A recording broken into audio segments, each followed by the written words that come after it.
நெல் வைக்க ஆரம்பிச்சிருக்காங்க. வேறு ஒரு இடத்துக்கு வந்தால் நெல் வைக்கிறாங்க பாருங்கள். இதுதான் திருச்சி சாதனம் நெல், நைஸ் நெல். பாட்டி தான் ஒருத்தவங்க உட்காந்து வேவிச்சிக்கிட்டு இருக்காங்க பாருங்கள். அவங்க தான் கரெக்டாக வேவிப்பாங்க பாருங்கள். நல்லா வேவிக்கிறாங்களா?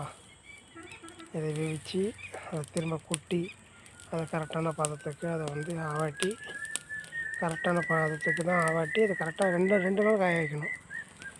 காய வச்சு அதை அதுக்கப்புறம் அந்த டைமிங்கில் தான் எடுத்துகிட்டு போய் அந்த சுடாக போய் அரைக்கணும். அப்போ தான் வந்து முழுசாக அரிசி வந்து இடியாமல் தோல் நல்லா உரித்து நல்லா எடுப்பாங்க. அப்போ தான் வந்து நைஸ் அரிசி, பொன்னியோட நைஸு திருச்சி சாதனம்.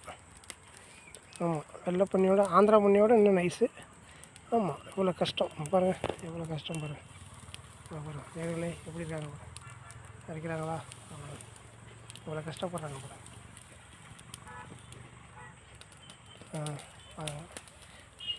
இந்தமாரிலாம் ஒவ்வொருத்தவங்க வயசாகி, இவங்களுக்கு எவ்வளோ வயசு ஆகுதுன்னா கரெக்டாக 97 வயசு ஆகுது இவங்களுக்கு. 97 வயசுக்கு இவ்வளோ கஷ்டப்படுறாங்க பாருங்க. நாங்களாம் வந்து அவ்வளோ வயசு நாங்களாம் இருப்போம்னு எங்களுக்கு ஒரு சந்தேகம் தான். இருந்தாலும் அவ்வளோ வயசுக்கு அவங்க கஷ்டப்படுறாங்க பாருங்கள். நல்லா தெரியுதுங்களா? நல்லா பாருங்கள், இவ்வளோ கஷ்டப்படுறாங்க. இவ்வளோ கஷ்டப்பட்டால் தான் அவங்க வயசுக்கு நாங்கள் இருக்க முடியாதோ இருக்குவோம். அது வேறு, அது இருக்கிறோம் இல்லை அடுத்த விஷயம். ஆனால் இவங்க வயசுக்கு நான் கஷ்டப்படுறாங்க. அவங்களாம் கஷ்டப்படுறத பார்த்தா எங்களுக்கு ரொம்ப கஷ்டமாக இருக்குது. இவங்களே இவ்வளோ கஷ்டப்படுறாங்கன்னா நம்மளாம் கஷ்டப்படணுமா இல்லையா? அதுமாரி எல்லா நண்பர்களும் மறந்துடாமல் இதுமாரி யாரும் வயசானவங்களை கஷ்டப்படுத்தாமல் இருங்க.